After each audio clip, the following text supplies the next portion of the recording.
When I'm out and about, I find it really helpful having the Maps app to know exactly where I'm going.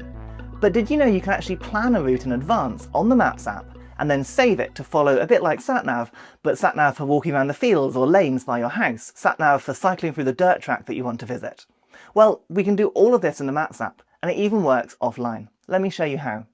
And before I do that, if you're new here, hi, I'm Jacob. I'm your friendly iPhone teacher who will show you loads of things that you can do with your phone that you might not have realised before. If you want more tips, make sure you subscribe. Okay, enough of that. I'm in the Maps app and I'm going to choose a starting point for my walk, and it's going to be near the cathedral in Truro. That's the city where I'm closest to.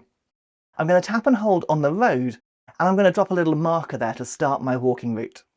At this point, I can press the three dots on the bottom little toolbar and I can say create a custom route.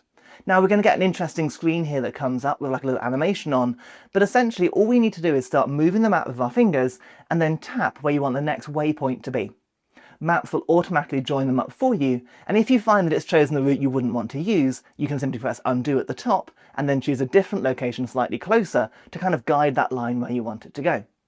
We can repeat this process for as long as you want, and you'll notice that as you start building your route, it will give you some metrics at the bottom like the distance, the elevation, all those sort of things.